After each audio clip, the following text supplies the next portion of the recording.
자, 오늘은 주님 마음에 합한 자라는 제목으로 은혜의 시간을 좀 나눠보고자 합니다. 어느 시골에 나이가 좀 든 부부가 있었습니다. 자녀가 없이 농한기가 되면 출장을 가서 돈을 벌어와야만 살 수 있는 것과 같은 집이었습니다. 집을 떠날 때 아내가 부탁하는 말이 딱 하나 있었습니다. 당신 마음을 잘 지키십시오 라고 합니다. 구약 성경을 이해할 때 하나님과 이스라엘 백성들이 어떤 관계에 있는가라고 하는 것을 잘 이해해야만 구약 성경을 이해하는 데 참 도움이 됩니다. 특히 오늘 본문을 보면 우리 교회에서 지난 만 5년 몇 개월 동안에 아가서는 처음으로 하는 거예요. 교회에서 아가서로부터 설교를 듣기가 되게 쉽지가 않죠. 우리가 듣는 바에 의하면 아가서는 1장 1절에 뭐라고 되어 있나요? 솔로몬의 아가라.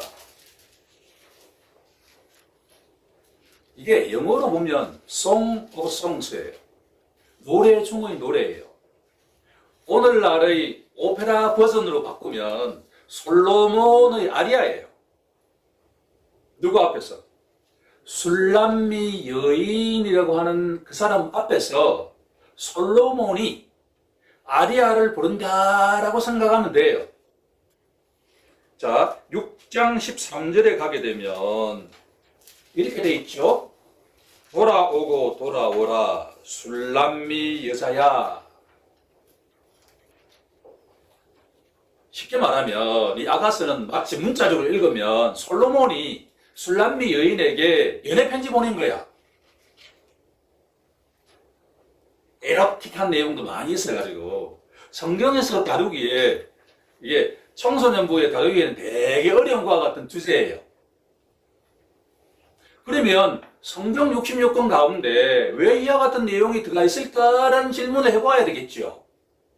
즉 이 내용은 문자적으로 읽기보다는 상징적으로 읽어야 된다라고 하는 것이죠. 은유하는 게 있다라고 하는 거예요. 가리키는 게 있다라고 하는 거예요. 그러니까 표면적으로는 솔로몬 왕이 술람미 여인에게 아리아 혹은 사랑의 편지를 보낸 건데 이게 그러니까 뭘 상징하느냐 이걸 우리가 제대로 알아야만 이 내용을 이해할 수가 있다라고 하는 거죠. 구약 전체를 이해하는데 하나님이 택한 백성 이스라엘과 하나님의 관계를 어떻게 정의할 수 있을까? 두 가지로 제가 정의해 보고자 합니다. 하나는 뭐냐 그러면 너희가 내 아들이다. 나는 너희의 아버지다. 부자지간이다. 이런 이야기예요. 문자적으로 읽으면 여기서 아들은 다 딸도 포함되어 있어요. 부모와 자식 간의 관계와 같다. 그게 언약, 약속으로 표현되어 있죠. 하나님과 이스라엘 백성은 바로 아버지와 아들, 딸의 관계와 같은 관계다.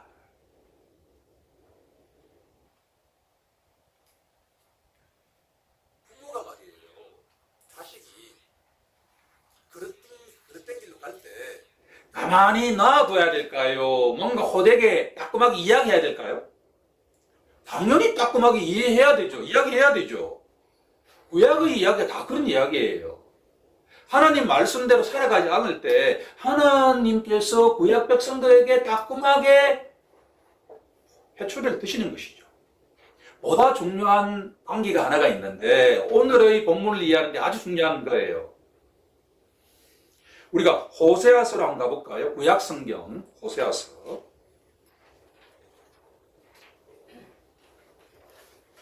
구약 성경 1259쪽에 나와 있는 호세아서 2장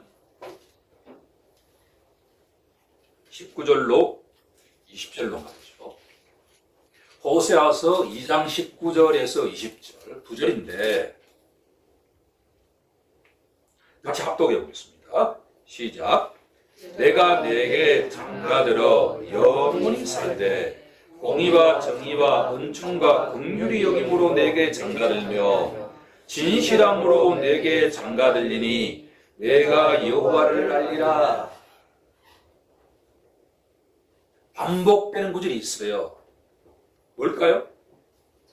장가들리니. 장가간다. 장가간다는 이야기를 3번 이야기해요. 장가간다, 장가간다. 좀 아픈 이야기인데 하나님께서 자신이 택하고 약속한 언약 백성 이스라엘 백성들을 뭐로 바라보고 계신다는 거예요? 신부로 바라보고 계신다는 거예요. 하나님과 이스라엘 백성들은 부부관계야. 부부관계에서 가장 중요한 것이 뭘까요? 신뢰죠. 신뢰. 신뢰라는 게 다른 게 무슨 말이에요? 마음을 지키는 거란 말이에요. 출장 간 남편이 세상에 있는 다른 여자한테 마음을 줘야 돼, 안 줘야 돼요? 안 줘야 되죠. 너무나 당연한 이야기 아닌가요? 어려운 이야기가 아니에요. 성경은 아주 쉬운 이야기예요. 하나님과 택한 이스라엘 백성들이 부모와 자식 간의 관계다. 다른 한편으로는 보다 중요한 것은 하나님과 이스라엘 백성들은 어떤 관계다? 부부 관계다. 라는 걸 알고 성경을 읽기 시작하면 이야기가 다 풀리죠, 이제. 솔로몬이 누구를 지금 상징하고 있나요? 남편을 상징하고 있지요. 남편이 누군가요? 하나님이죠, 하나님. 하나님이신 솔로몬이 술람미 여인에게 편지를 보냈단 말이에요. 술람미 여인이 누구예요, 그러면? 바로 이스라엘 백성이다라는 이야기예요. 이스라엘 백성. 이렇게 상징하고 은유한다라고 하는 이야기를 전제해 놓고 읽기 시작하면 이야기가 풍성하게 우리에게 다가오기 시작한다는 이야기예요. 이걸 모르고 이 아갓을 아무리 읽어봐도 이해할 수가 없죠. 술람미 여인이 어떤 여인일까라고 하는 것을 조금 설명하는 게 도움이 되는데요. 구약학자의 연구에 따르면 술람미라고 하는 이 여인이 술람미 출신의 여자다, 그런 이야기예요. 이 여자가 바로 수넴 출신의 여인일 가능성이 높다라고 하는 이야기죠. 열왕기하 4장에 가게 되면 엘리사 선지자가 이스라엘 전역에 가뭄이 왔을 때 그 가뭄을 피해서 간 여인이 바로 수넴 여인이잖아요. 그렇죠? 그런데 그 지역이 어디냐 그러면 바로 북이스라엘의 가장 북쪽이에요. 유다의 근거는 남쪽이에요. 남쪽. 유다 지파는 남쪽에 있단 말이에요. 남쪽에 있는 유다 지파의 솔로몬이라고 하는 왕이 가장 이방 지역에 가까운 북쪽에 있는 출신의 여인과 사랑을 나눈다, 그런 이야기예요. 이게 바로 이 이야기는 문자적으로 읽으면 바로 지역을 뛰어넘는 사랑이다, 그런 이야기지요. 로미오와 줄리엣과 같은 것과 같은 이루어지기 어려운 것과 같은 관계를 상징하고 있다는 의미로 해석하면 유익할 수가 있습니다. 자, 이 정도가 되면 본문을 이해하는데 충분하게 백그라운드가 되었습니다. 자, 주님이 사랑하시는 성도 여러분, 이스라엘 백성과 하나님의 관계는 오늘을 살아가는 우리에게는 어떻게 해석해야 될까요? 구약의 백성들에게는 하나님과 이스라엘 백성과의 관계가 부부관계다, 이렇게 이야기를 한다면 오늘의 교회 입장에서는 어떻게 해석해야 되냐라고 하는 거예요. 솔로몬은 누구를 지금 상징하고 있나요? 예수 그리스도를 상징하고 있다, 그런 이야기예요. 예수 그리스도가 바로 하나님이시잖아요. 구약의 여호와 하나님이 바로 예수 그리스도 안에 계시되어 있고 그분 자체가 바로 하나님이란 말이에요. 예수 그리스도의 신부는 누굽니까? 바로 핏값으로 사신 교회. 이 건물이 아니라 누구예요? 바로 신자란 말이에요. 신자, 크리스찬. 이 본문은 어떻게 읽어야 된다는 이야기예요? 바로 예수 그리스도와 그 신부인 성도 간의 관계를 이야기하고 있다. 그런 이야기예요. 이제 이 이야기가 우리에게 왜 중요한가라고 하는 것을 알 수가 있다라고 하는 거죠. 솔로몬이 술람미 여인에게 보낸 이 아리아라고 하는 것은 바로 예수님이 자신의 영적 신부인 교회 성도들에게 보낸 아리아다 그런 이야기예요. 편지다 그런 이야기죠. 그러면 구체적으로 한번 살펴보도록 하겠습니다. 그러면 우리의 영적 신랑이신 예수님께서 우리에게 내 누이, 내 신부야. 우리 각자에 지금 이렇게 호칭하고 있습니다.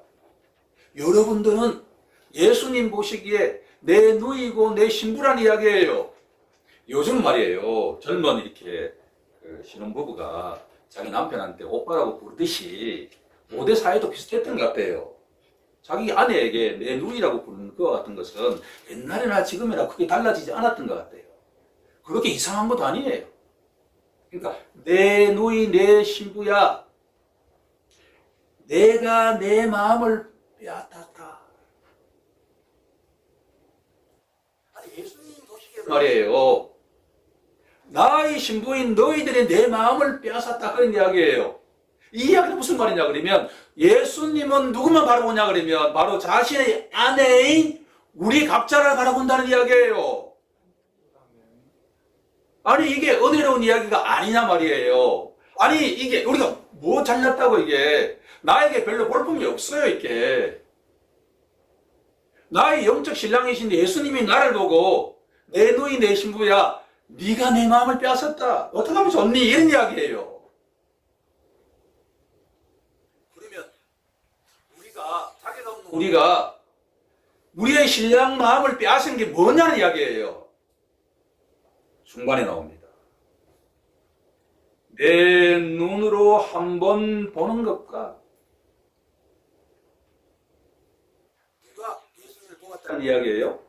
술람미 여인이 솔로몬을 강렬한 눈으로 바라보았는데 그 순간이 솔로몬의 마음이 녹아버렸다 그런 이야기예요. 그러면 우리의 영적 신랑이신 예수님의 마음을 녹일 수 있는 유일한 출발은 뭐냐 그러면 바로 믿음의 눈이다 그런 이야기예요. 첫 번째 갈로의 정답은 믿음의 눈이다 그런 이야기예요.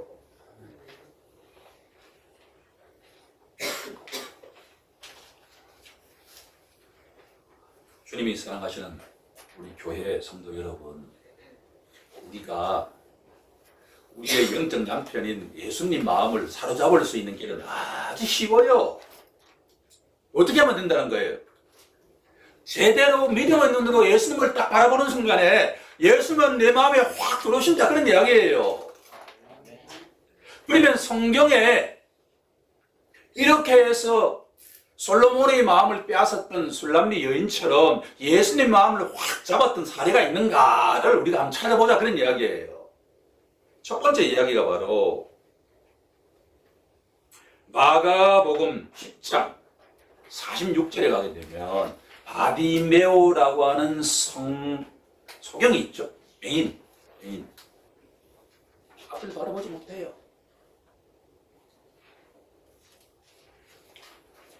막 예수님 앞으로 막 다가오니까 제자들이 막 긁어친다고 저리 가라 그랬죠. 뭐 당연하지 않겠습니까? 그렇죠? 앞을 보지 못하는 사람이 막 더듬거려서 오니까. 그때 이 소경이 앞을 보지 못하는 소경이 예수님을 향해 가지고 나를 불쌍히 여겨달라고 외친단 말이에요. 아니 눈이 없는 눈을 마주치지 못하는 예수님께 강렬한 마음으로 다윗의 자손 예수여 나를 불쌍히 여겨달라고 그렇게 외치자 예수님의 마음을 확 사로잡았다는 이야기예요. 내가 원하는 게 무엇이냐? 심플해요. 분명해요. 보기를 원하나이다. 오케이. 내 믿음대로 될지어다. 확. 마치 솔로몬과 술람미 여인과의 관계가 형성되었던 것처럼 예수라는 신랑과 바디메오라고 하는 이 소경 간에 바로 영적 관계가 형성되기 시작했다는 이야기예요. 이게 제가 매주 예배 시간 때마다 주님을 만나야 된다. 주님을 인격적으로 만나게 해달라고 하는 이야기가 바로 이 바디메오와 예수의 만남이라는 거예요. 그럴 때 예수가 바디메오에게 뭐라고 이야기했겠습니까? 내 누이, 내 신부야. 내가 내 마음을 빼앗았구나. 믿음의 눈으로 너가 나를 바라보기에 내 마음이 빼앗겼다 그런 이야기예요. 지금부터 나는 너만 생각하겠다는 이야기예요.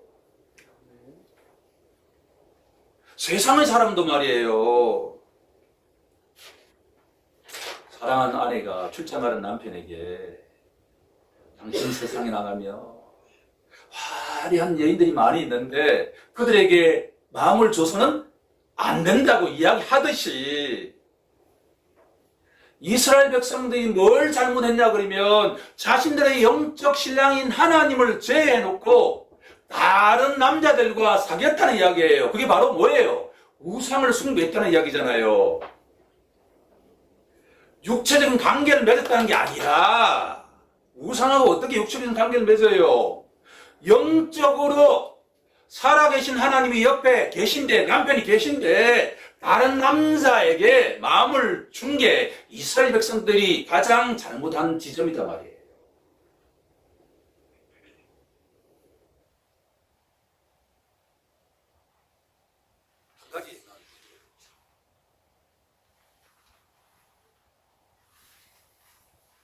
마가복음 5장에 가게 되면 12년 동안에 말이에요. 혈루증이 걸려있는 여인. 우리 잘 아는 이야기잖아요. 그렇죠? 12년이라고 하는 건 상징적이죠.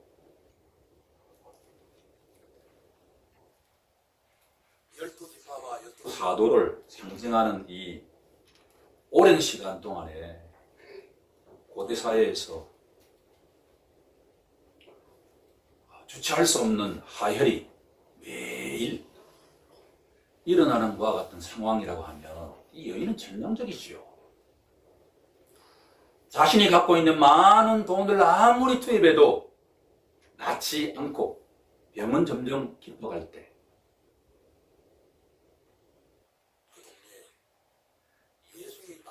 나는 소리를 듣고 난 뒤에 혹시 예수님이라면 나의 이 질병을 고치실 것이다 라고 하는 마음 속에서 그분의 옷자락만 터치를 해도 내 질병이 나을 것이다 라고 생각하고 난 뒤에 진짜 그 옷을 터치했는데 12년 동안 흘러내리던 그 병이 완전하게 말라버렸다.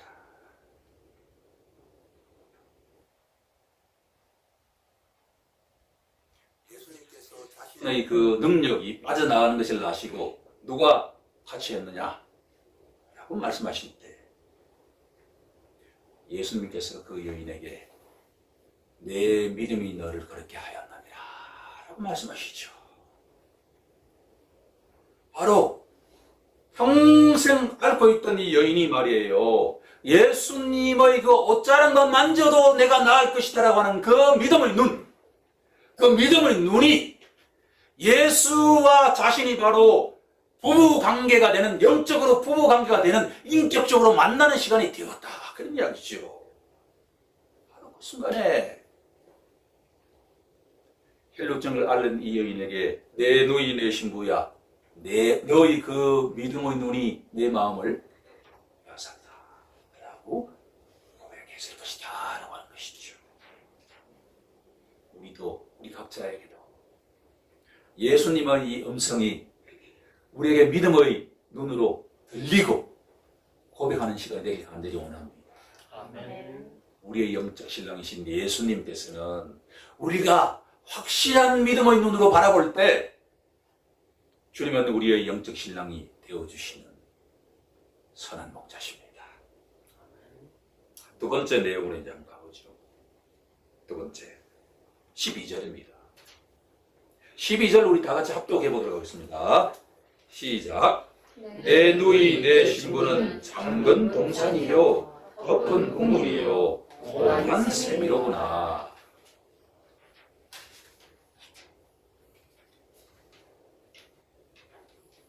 부부에게 가정은, 배우자는 동산이지요. 동산은, 에덴 동산은 세상 삶에서 참 이렇게 지치고 힘들 때 동산에 가면 편안하게 쉴 수 있는 것 같은 곳이죠. 우물이요 샘이다. 이렇게 한참 더우면 어린 시절이 떠오릅니다. 할아버지 할머니가 저에게 시장에 가서 얼음 한 덩어리를 사라 그러면 제가 달려가가지고 새끼에면 얼음을 사오면 그걸 깨끗하게 씻어가지고 바늘로 해가지고 망치에 이렇게 해가지고 수박을 넣어가지고 이렇게 파채해가지고 이렇게 둘러앉아가 먹으면 말이에요. 그렇게도 더웠던 그 더위가 싹 눌러가는 걸 느끼듯이 배우자와 가정은 바로 우리에게 아무리 이 세상에 뜨겁고 환난이 있다 하더라도 가정은 말이에요. 우리에게 깊은 샘물과 같다는 이야기예요. 마르지 않는 샘물과 같다는 그런 이야기죠. 그런데 이 동산과 우물과 샘 앞에 수식어가 있죠. 거기에 주목해 보아야만 합니다. 그 동산인데 동산이 열려 있어요? 잠겨 있어요? 잠겨 있다. 우물이 열려 있어요? 덮여 있어요? 덮여 있죠. 샘이 열려 있나요? 봉해 있나요? 닫혀 있나요? 닫혀 있죠. 이 이야기는 뭐냐 그러면 신랑은 전적으로 가정의 행복은 전적으로 누구를 위해 있는 거예요? 남편을 위해서 있는 거죠. 타인에게 열려야 돼요? 닫혀야 돼요? 타인에게는 절대적으로 열면 안 되는 것이죠. 이건 뭐예요? 이스라엘 백성들의 그 동산과 샘과 우물은 말이에요. 우상에게 열리면 돼요, 안 돼요? 안 되죠. 오직 누구에게만 열려야 돼요? 하나님에게만 열려야만 돼요. 이걸 우리에게 해보면 교회 성도들의 그 동산과 샘은 누구에게만 열려야 된다는 거예요? 우리의 영적 신랑이신 예수님에게만 열려야 된다는 이야기예요. 세상의 우상들에게 열리면 안 된다는 이야기예요. 오직 우리의 영적 신랑에만 열려있을 때 그 동산에는 행복이 유지된다는 이야기죠.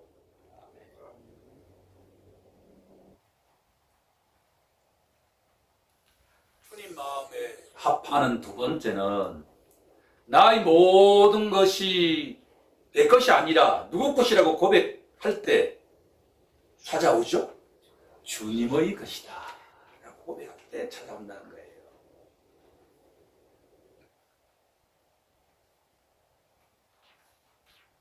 내 누이, 내 신부는 잠긴 동산이요 덮은 우물이요 옹한 샘이다 라고 하는 이야기는 뭐냐 그러면 이스라엘 백성이 누리는 모든 것들은 뭐냐 그러면 하나님의 것이다 라고 고백할 때 그곳에 안식과 평강이 임한다는 이야기지요. 교회의 모든 성도들이 말이에요. 풍족한 모든 것들이 다 내 것이 아니라 누구 것이다? 주님의 것이다 라고 고백할 때 우리의 가정은 행복한 동산이 되기 시작한다는 말씀이죠. 이 내용을 준비하다가 보니까 요즘 하이델베르크 교리문답 제1문 1답이 뭐였죠?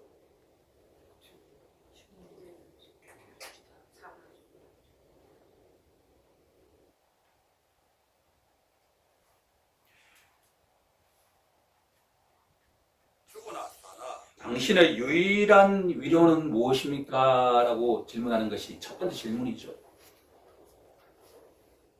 나는 사나 죽으나 내 것이 아니고 내 몸도 내 영혼도 믿으신 우리 주 예수 그리스도의 것입니다. 라고 답하는 것이 바로 하이델베르크 교리문답의 질문과 답이죠. 어떻게 이 내용과 이 내용이 이렇게 닮아 있는지 참 흥미로웠습니다.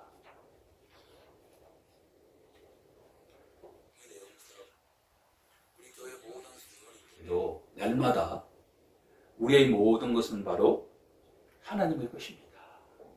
예수님의 것입니다. 라고 고백할 때 주님 안에서 우리가 평강을 누린다, 건강을 누린다라고 하는 것을 기억하는 우리 모두가 되길 간절히 소망합니다. 자, 마지막 세 번째로 하겠습니다. 세 번째 내용은 본문 14절 15절 말씀인데 13절 14절입니다. 내게서 나는 것은 석류나무와 각종 아름다운 개수와 고멜라와 나도풀과 나도와 번영화와 창포와 개수와 각종 유황목과 몰약과 침향과 모든 귀한 향품이요. 제가 읽어도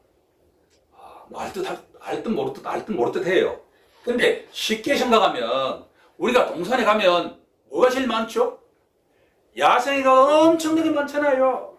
이 컬러풀한. 사실 아무리 위대한 화가가 그림을 그려도 실질적으로 동산에 피어있는 야생화를 표현하지 못해요. 형형색색의 수많은 야생화가 있어요. 이제 제 눈에 들어와요. 동산에 가면 그게 아름답다라고 느낄 수가 있어요. 두 번째, 과실나무예요. 과실나무. 여러분들이 좋아하는 모든 과실나무가 다 있어. 꼭 여기 있는 이야기만 할 필요는 없어요. 자기가 좋아하는 사과를 좋아, 복숭아를 좋아, 포도를 좋아하든 다 있어 있게. 세 번째가 뭐냐 그러면 당시에 가장 기중품이라고 할 수 있는 몰약과 침향과 향품. 동방 박사가 말이에요. 아기 예수님께 경배 찬송하기 위해서 가져간 물품들이다 세 가지죠. 그렇죠? 이것은 고대 사회에서 가장 귀한 기중품이라는 이야기예요. 쉽게 말하면 이 13절, 14절에 나와 있는 내용은 예수님과 함께하는 그 동산에는 풍성한 야생화가 지천에 깔려있고 우리가 먹고 싶은 모든 과일이 다 있고 우리에게 가장 필요한 모든 기중품이 다 있다. 그런 이야기예요. 그게 열매입니다.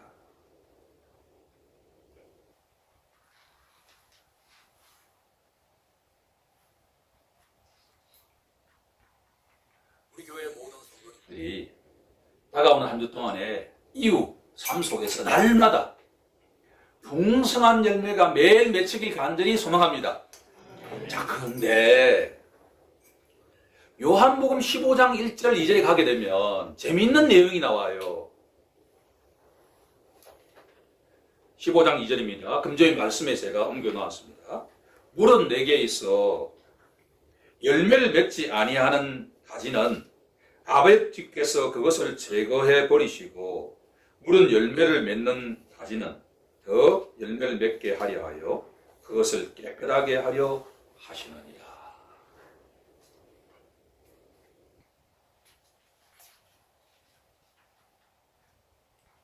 과실나무에서 튼튼하고 좋은 과실이 맺히려고 하면 제때 가지치기를 잘 해줘야 된다라고 하는 것은 농사 짓는 분이라고 하면 누구든지 잘 아는 내용이에요.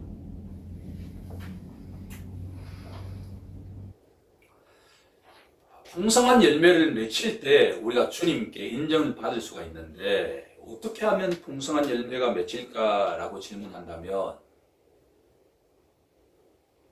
성령님의 있음을 의지하지 않고 그때 풍성한 열매를 맺을 수가 없다.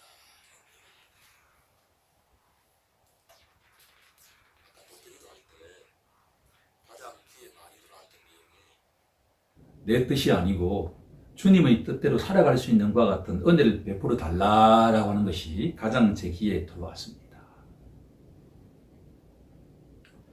제가 부모가 되고 또 할아버지가 되어 보니까 자신의 후손이 풍성한 열매를 맺히기를 원하지 않는 부모는 한 사람도 없겠지요. 다 풍성한 열매를 맺히기를 원하죠. 하나님도 똑같으세요. 그런데 우리가 풍성한 열매를 맺히기 위해서는 어떻게 해야 되냐 그러면 가지치기를 잘 해야 된다는 이야기예요. 당장 보기에는 풍성해 보일지 몰라도 제대로 된 가지치기를 하지 않으면 시간이 지나고 난 뒤에 절대로 풍성한 열매를 맺힐 수가 없다는 이야기예요.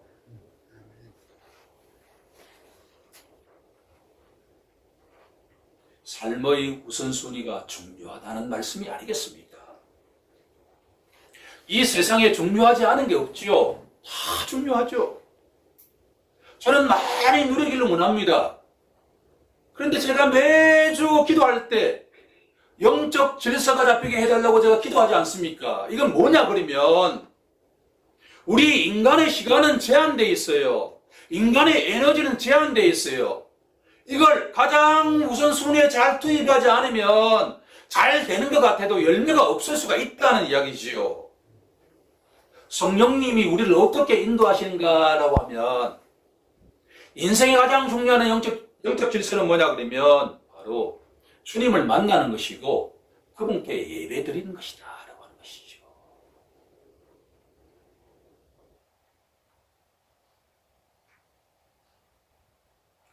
성령의 통해서만 우리가 풍성한 열매를 맺게 된다라는 이야기입니다.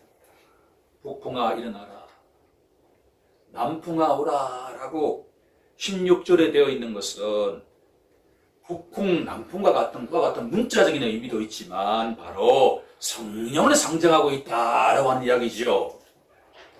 이 가정에 말이에요. 풍성한 열매가 맺힐 수 있는 유일한 방식은 북풍이 불고 남풍이 불어야만 된다는 거예요. 그것은 우리 힘으로 되는 게 아니라는 이야기예요. 성령께서 말이에요. 그리스도의 영께서 하나님의 영께서 우리 각자의 마음과 우리 가정에 성령이 휘몰아칠 때 가지치기가 된다는 이야기죠.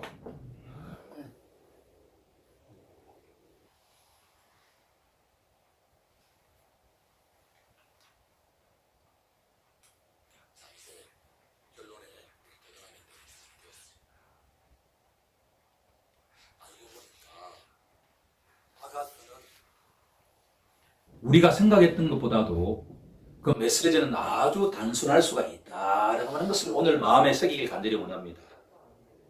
솔로몬과 술람미 여인의 관계는 바로 하나님과 이스라엘 백성의 관계 혹은 예수 그리스도와 우리 교회 성도들의 관계와 동일하다라고 하는 이야기죠. 우리가 하나님께 예수님께 인정받을 수 있는 길은 바로 아주 간단한데 간절한 마음으로 바디메오처럼 믿음의 눈으로 신랑을 바라볼 때 인격적인 관계가 시작이 된다. 나의 모든 것이 바로 주님의 것이라고 고백할 때 인정받는다. 세 번째,